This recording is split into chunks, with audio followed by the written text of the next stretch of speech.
Hello, good afternoon, and welcome to the Midday News on 3FM 92.7. My name is Beatrice Adu.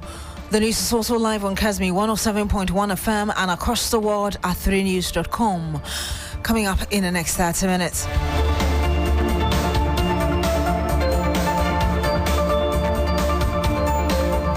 This afternoon, Electricity Company of Ghana recovers over 1,000 containers that went missing earlier this year. We'll tell you more.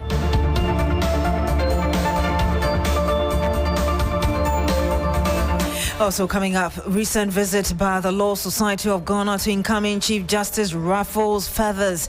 We speak to lawyers to interrogate the issues.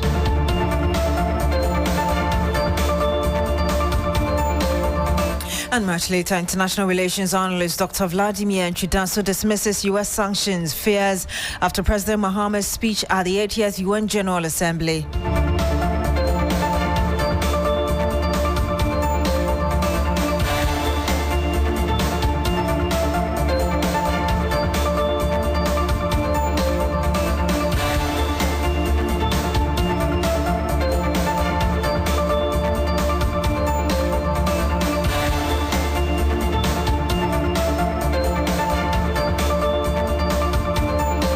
Thank you very much for joining us this afternoon. Now, the acting managing director of the Electricity Company of Ghana, ECG, Julius Pena, has revealed that the company has successfully retrieved over 1,000 containers that went missing earlier this year. Briefing members of the Parliamentary Committee on Energy, Pena also disclosed that ECG has cancelled more than 200 contracts as part of its ongoing reforms. Addressing concerns over a proposed new tariff increase, the acting MD clarified that the 220% increment is not targeted at individual consumers, but rather part of a broader restructuring effort. Pena also leveled serious accusations against some members of Parliament, district chief executives and municipal chief executives, claiming that they are aiding individuals in installing illegal electricity meters in various constituencies. Announced that HAPTEL and ACG have signed an amendment to the contract, and we have reduced the commission that we were paying to HAPTEL from 3% to 1.65%. We have worked to put in place measures to control expenditure, and so if you take the first half year, we have reduced expenditure from 110 million from last year to 77 million. Okay. And administrative expenses have been reduced 279 million last year to this year only 169 million. And we are working to tighten the belt even more. Mr. Chairman, I'm happy to announce that in the past, one of the recurring audit queries that ACG used to have was over expenditure. In other words, spending beyond the budget. This year, we will spend far less than the budget.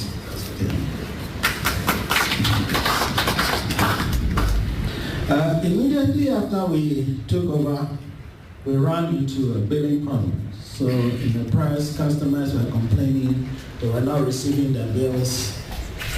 It was because the relationship we had with our billing services provider, we couldn't sustain that.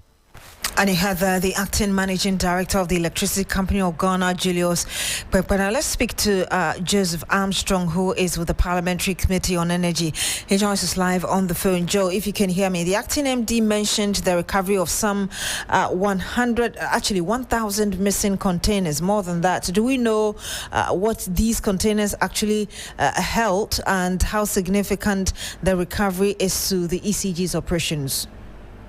Yeah, so Beatrice, if you may recall, early part of this year, we heard in the news that some containers have gone missing at the Tema port, and in it, some cables belonging to the ECG, and you see the minister and his team went around to retrieve some of these containers. Today, the acting MD is saying on record that about 1,000 of those containers have been retrieved so far. So far, it's left about some 35 of those containers that are still missing, that they are still on the lookout for them.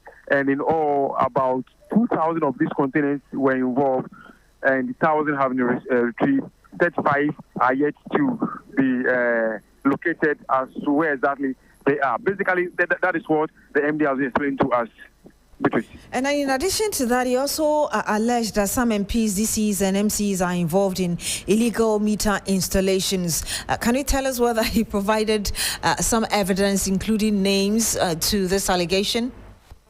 So with this allegation, is something I'm so much interested in. The meeting is still ongoing, still trying briefing the Senate committee, after which I will get more details. But for him, he is saying that members of parliament, when the issue of increment came up, members of parliament were all up against them, saying that they will not allow any increment. Meanwhile, members of parliament and DCs are all behind the installation of illegal meters in their various constituencies, because when people come and ask for meters, instead of them making them going through the right process by acquiring the meters from ECG, they help them behind the scenes, and they end up pushing them to get these meters without it going through the records of ECG. The MD did say that many of the meters we have in the rural communities are meters that are not in the records of ECG. So ECG is not able to record and bill them appropriately.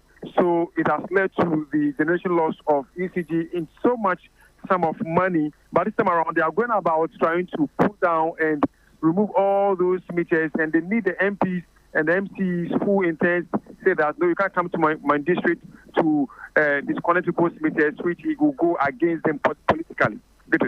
The ECG had been recording losses, but in the last few months, it started getting some, or has actually recorded its highest ever revenue of some 1.74 billion cedis and cancelling over 200 contracts. Did the acting MD talk about what this means or says about the company's internal reforms?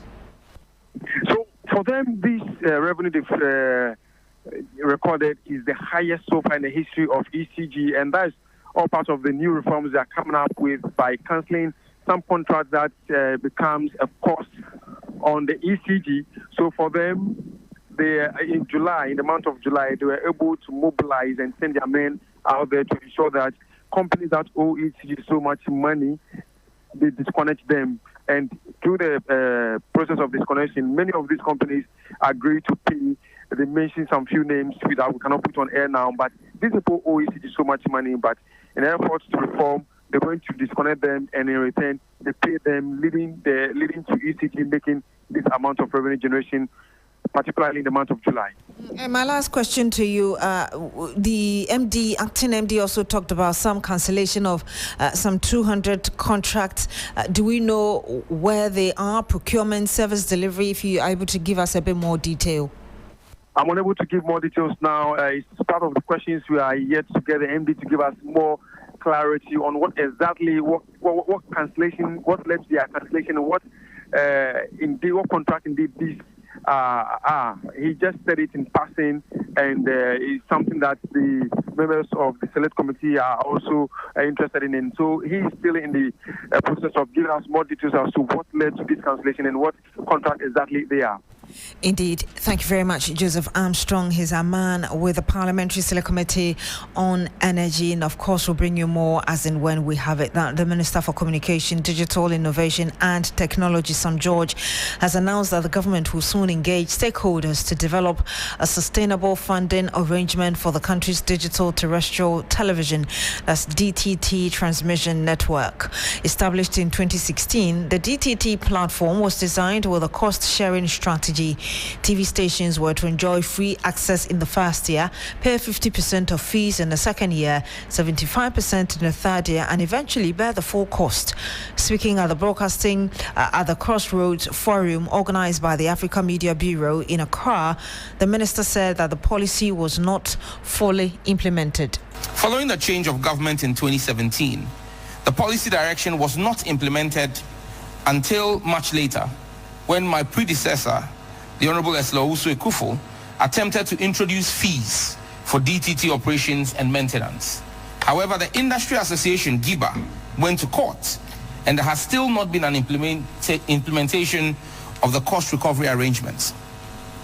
The over 45 stations on the platform have not paid any fees for the 10 years the platform has run for the operation and maintenance of the transmission network.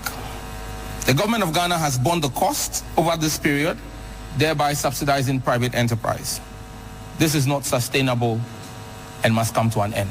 We have to come to the table as partners to establish a straightforward arrangement for the financial sustainability of our national DTT platform. The government is working to expand the platform due to the high demand for slots. We're working on Max 3. Whilst we do this, we must commence discussions immediately, and I'm grateful to the Africa Media Bureau for this platform, on how the stations using the platform can contribute to the operations and maintenance of the platform. I'll be convening a meeting of stakeholders on this matter in due course. The free ride, the bus that gives us the free ride, has run out of gas. We need to find an environmentally friendly and sustainable means of fueling the DTT bus. The minister also said that the sector regulator, the NCA, will soon clamp down on broadcasting platform that airs charlatanic and sexually explicit content, emphasizing the need to sanitize the airwaves. We must all agree that charlatans parading as men of God, men capital M, God small g, instead of men of God, small m, capital G, and running all kinds of frivolous schemes in the name of God, need to be driven out of our airwaves like the temple with a regulatory whip. Money doubling and get-rich-quick schemes being broadcast by unscrupulous fetish priests have no place in our public broadcast. Pornographic and sexually explicit content masquerading as adult relationship shows cannot be allowed to continue soiling the innocence of our national airwaves. There must be sanity, and we must work together to achieve the same. We cannot put today's profit ahead of tomorrow's sanity. Let's agree as stakeholders to develop a roadmap together to clean up our airwaves. And you had that, the Communications Minister Sam George. Now, a recent courtesy call by a new association, the Law Society of Ghana, a breakaway group from the Ghana Bar Association, GBA, has ignited conversations about the import of the visit. The Law Society argues that the call of members on the CJ was purely to congratulate him on his appointment as Chief Justice and to commend him for his recent reforms. Critics, however, argue that the visit has the potential of compromising a writ filed by the society, praying the court to determine whether or not the Ghana Bar Association is the only body that can represent and issue license to lawyers in the country. Before we take a look at the visit, the writ, and engage the issue a bit further, let's listen to the leader of the group to the CJ's office and the response by the Chief Justice and the Justice of the Supreme Court earlier yesterday. President John Dramani Mahama on Tuesday, September 23, nominated Justice Paul Bafuboni as Chief Justice to succeed former Chief Justice Gertrude Esaba Tokonu. Justice Bafuboni has been serving as acting Chief Justice since April 2025, following the suspension of Justice Tokonu. During a courtesy call to congratulate him, the Ghana Law Society praised his leadership, describing his stewardship at the helm of Ghana's judiciary as exemplary. The professional body was also hopeful that Parliament will confirm his nomination when it resumes. Our coming here is simply to congratulate you and to say that ever since you took over the reins of the judiciary, we've seen some positives. In the sense that we've noticed how the judiciary is beginning to assert itself and, as it were, showing how independent it can be. And that is what Ghanaians have been craving for. Your sterling leadership is giving hope to Ghanaians. And with the fact that you are also being nominated to continue, we are aware that there's light at the end of the tunnel. In his first public statement since being nominated, Justice Bafuboni pledged to run an open and inclusive administration. I'm going to run a very open administration. The judiciary, the bench needs the bar. And so we are excited that you have also pledged to support the judiciary and its intendments. And then at the end of the day, it is justice for the people that we all seek after. However, as concerns could be raised that the Law Society's visit could influence a case currently before the courts, one in which the society is itself a party and challenging the Ghana Bar Association, Supreme Court Judge Justice Kot Puamang stressed that the courtesy call will in no way prejudge proceedings. There are other matters which have come to our attention. There's a suit that has been filed by some, I think, 3 plaintiffs.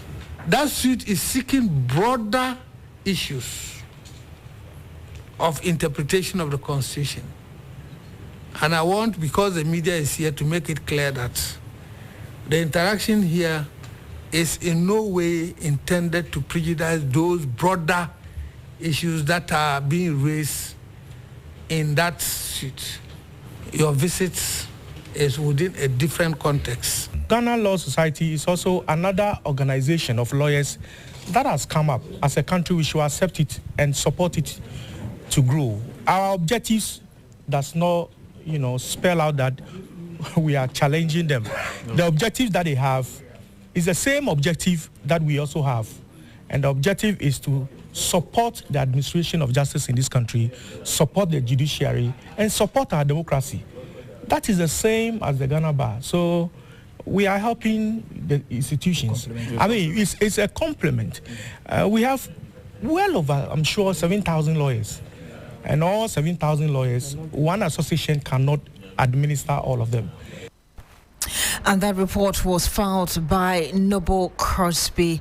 And let's bring you some more on this case and really why there is that concern that visit could compromise what is already pending before the court. You do recall that earlier this week, the Majority Chief Whip was in together with 2 others, including the Ghana Law Society, went to court, the Supreme Court, to get a word, including some reliefs that the GBA should not be considered as the only exclusive body that represents lawyers in Ghana. Let me just read some of the reliefs that they are seeking in that writ to you. The declaration that the constitutional reference to the Ghana Bar Association must be construed as referring to the umbrella of associations of lawyers in Ghana, and also that a declaration that the constitutional references to Ghana Bar Association in several articles of the Constitution and references in the Legal Profession Act 1960 Act 3.2 cannot be construed to create or imply a monopoly for any one private association of lawyers. Again, a declaration that the name Ghana Bar Association in the Constitution and Legal Profession Act 1960 Act 32 must be construed as a generic or umbrella designation for associations of lawyers in Ghana. A declaration that any conferment of constitutional powers, rights, roles, or privileges on the current Ghana Bar Association will vest exclusive recognition of it, which forecloses rival associations of lawyers from equal recognition and participation in the public constitutional space, and that such recognitions and conferment of powers, rights, roles, and privileges are inconsistent. And so those are some of the things that they are asking for in that relief. The reason people are concerned that this visit could compromise this very case. So let's speak to a lawyer on it, Christian Mamhasi. He's a private legal practitioner. Good afternoon to you, sir. Thank you so much for joining us. Good afternoon, Beatrice. Thanks for having me, and to your listeners alike. Would you indeed conclude that the visit raises issues of conflict of interest? I will not shudder to hastily conclude that it is so. I mean, the Chief Justice is enjoined by the Constitution to carry out administrative duties. And as part of it, he receives visitors from all walks of life. And it happened that the society members paid a courtesy call on him. That said, it would also be stretching the legal point on or the legal argument in respect of likelihood of bias or prejudices.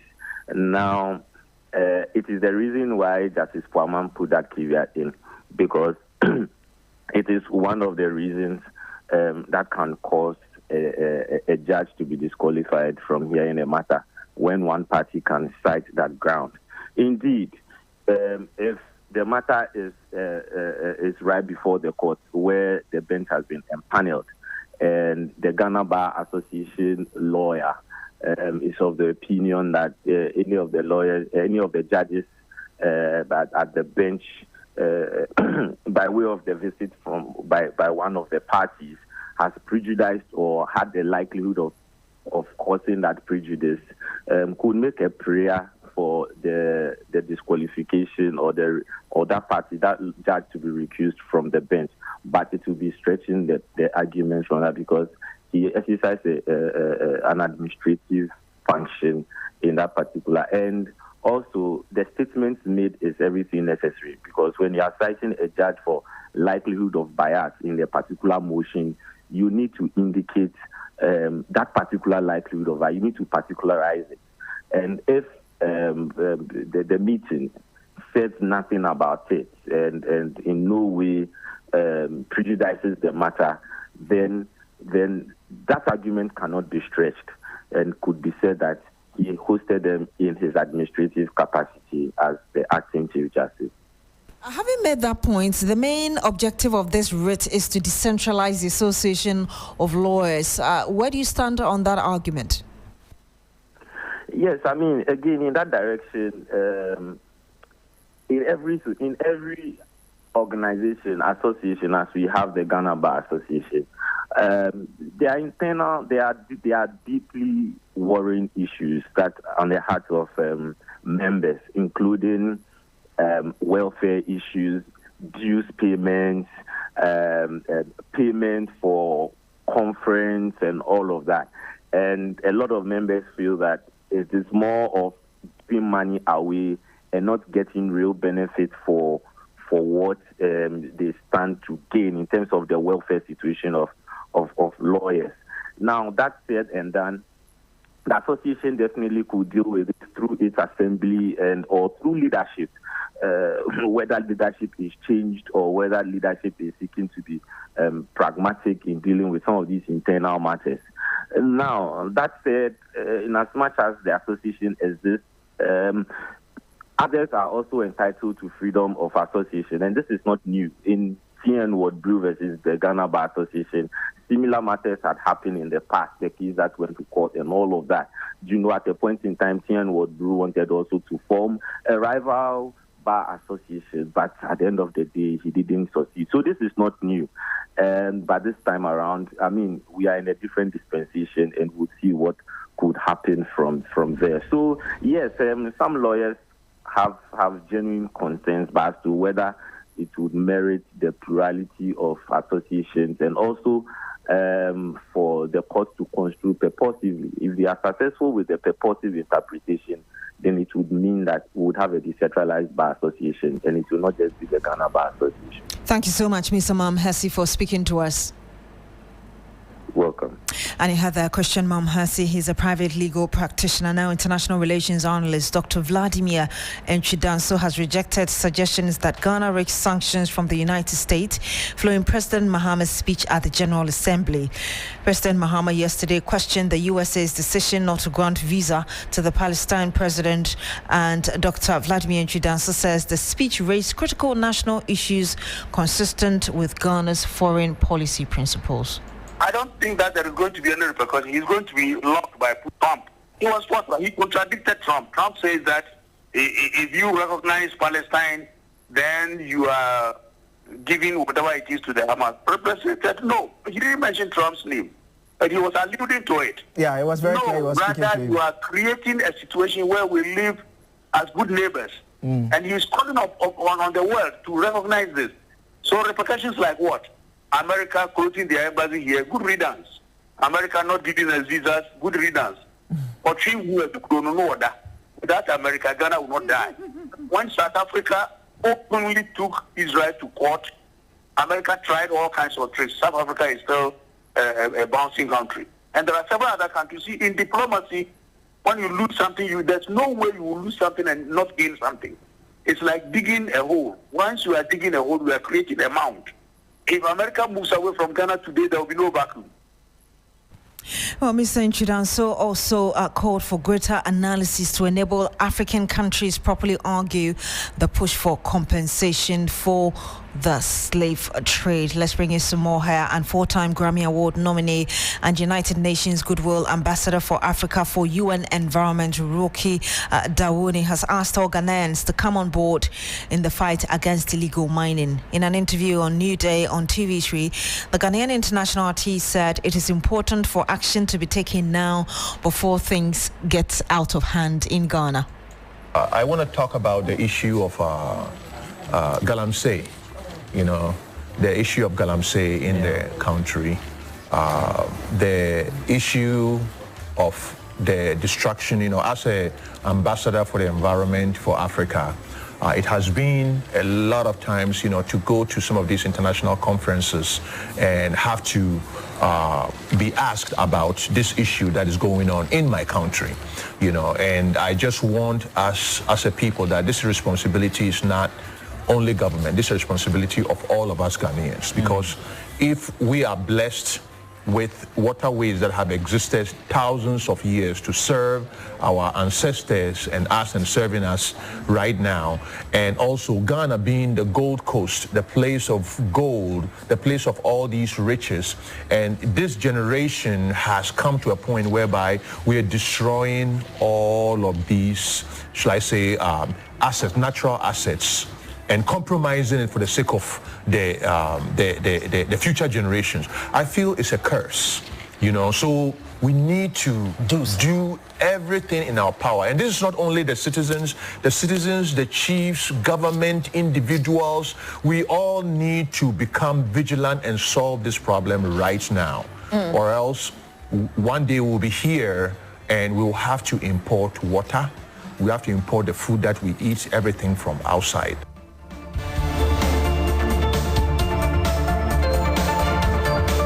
And it had the four-time Grammy Award nominee and United Nations Goodwill Ambassador for Africa for UN Environment, Rocky Dawuni, who was on New Day earlier today on TV3.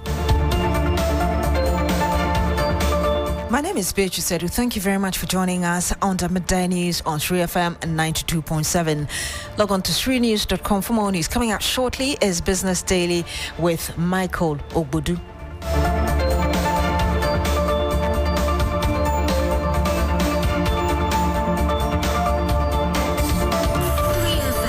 92.7 Urban Lifestyle Radio Station.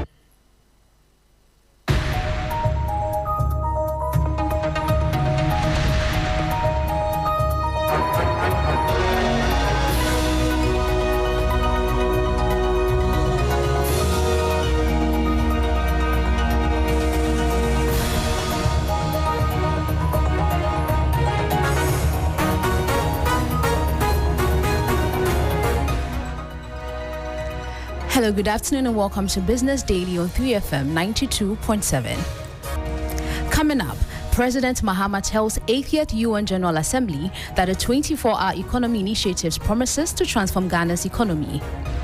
Our improved sovereign credit rating reflects increasing investor confidence in our economy, and our 24-hour economy initiative promises to transform our economy. And government pushes year-round farming with solar-powered irrigation. We don't see any progress with respect to recovering debts that is being owed by government institutions. And particularly in some parts of the country, for close to like 6 months during the dry season, because our farmers depend on rain-fed agriculture, they virtually have no activity doing. Plus, Africa's Sustainable Energy Center urges immediate reforms at ECG to stem financial losses to curb continuous tariff hikes. We don't see any progress with respect to recovering debts that is being owed by government institutions and people who are not paying electricity bills. Erratic power supply is still ongoing. I'm Estinu Aja. We'll bring you details of our headlines and other stories shortly.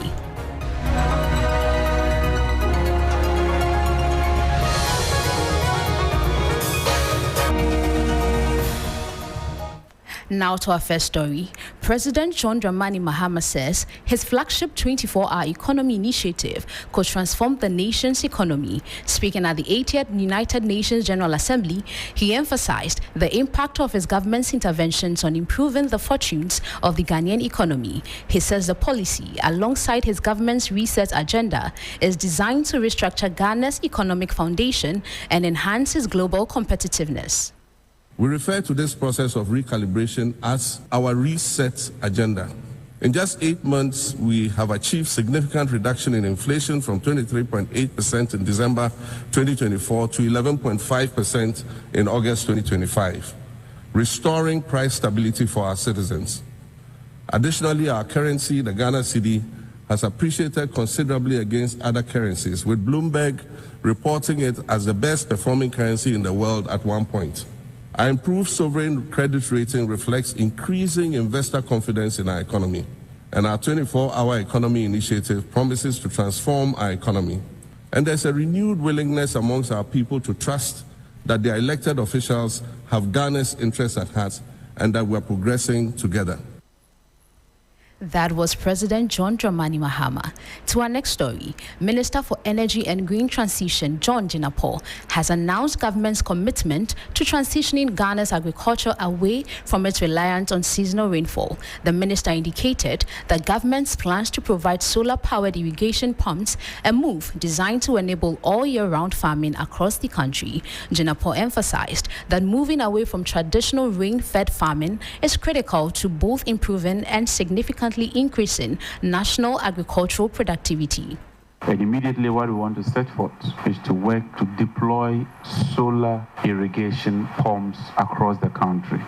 Particularly in some parts of the country, for close to like 6 months during the dry season, because our farmers depend on rain-fed agriculture, they virtually have no activity doing. India has pioneered it, and we want to learn from them. And they've agreed that they would work with us and collaborate with us so we can install these solar pumps. By installing solar pumps, what will happen is Ghanaians will be able to engage in all year round. And so we've signed some MOUs, we've signed some agreements, and what we want to do is to promote local content. So they will deploy the technology, they will train Ghanaian artisans, train Ghanaian technicians so that we can deploy these solar pumps. And they have shown to be a game changer.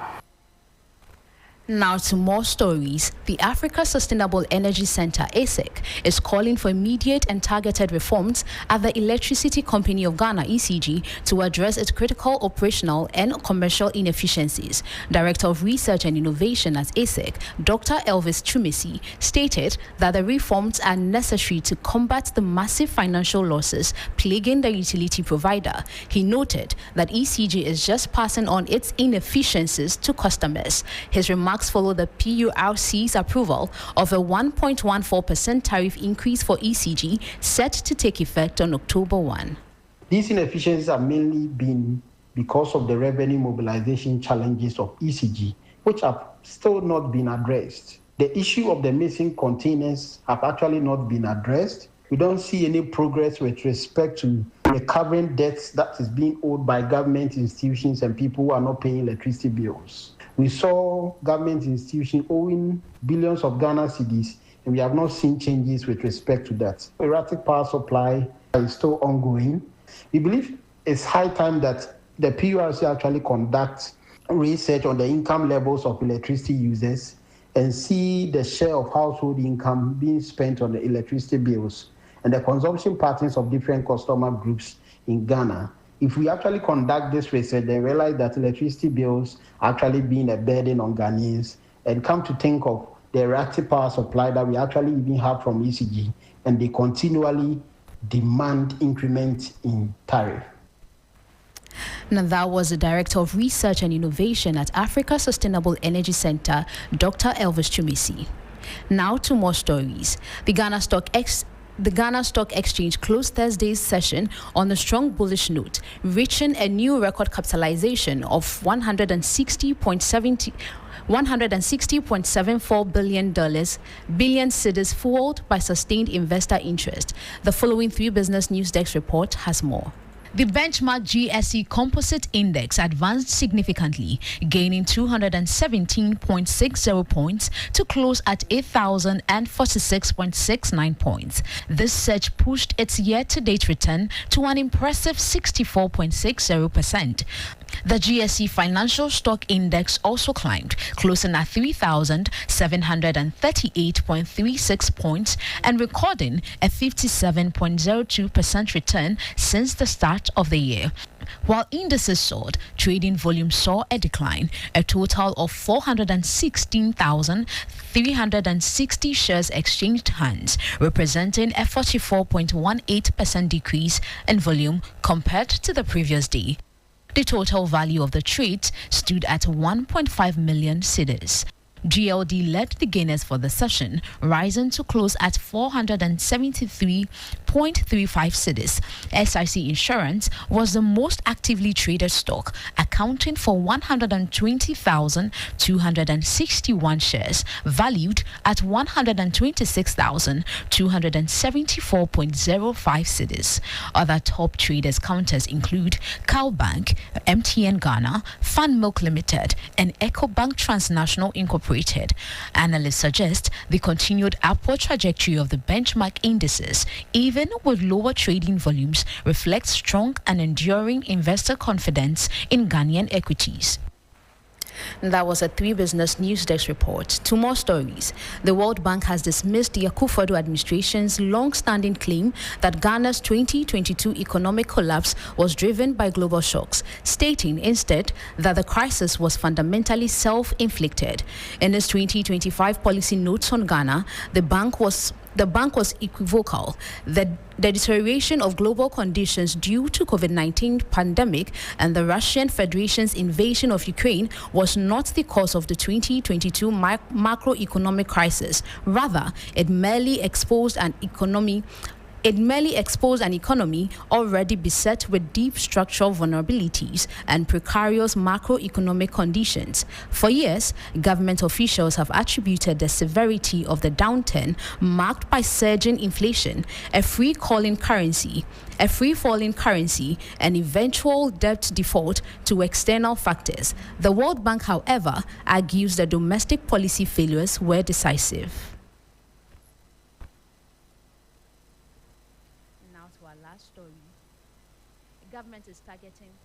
Government is targeting to raise 5.58 billion cedis today from the issuance of 91, 182, and 364-day treasury bills. This ambitious target underscores government's continued reliance on the domestic short-term debt market to manage its maturing obligations and ease financing pressures. There is more in the following 3 Business News Desk report. The move follows a successful treasury bill auction last week on September 19, 2025, where government managed to raise 3.43 billion cedis, surpassing its target of 3.01 billion cedis. This reversal of a weeks-long trend of undersubscribed auction has likely boosted government's confidence in the market's capacity to absorb the higher value offerings this week. Government seeks to raise 5.58 billion cedis today to ease debt pressures. While a strong showing in these auctions can provide government with much-needed liquidity, it also highlights Ghana's dependency on short-term debt to meet its financing needs. This strategy, while effective in the short term, requires continuous market confidence to be sustainable. Ghana's sovereign bonds are currently performing well, with the S&P Ghana Sovereign Bond Index up 68.4% year to date. This rally is fueled by high domestic coupons and recovering investor confidence, which has been buoyed by fiscal consolidation under an IMF-backed program.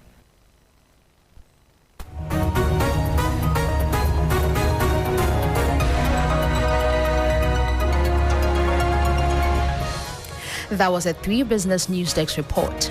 That will be all for Business Daily on 3FM 92.7. For more business stories, please check out our website on 3news.com. I am Esinu Aja.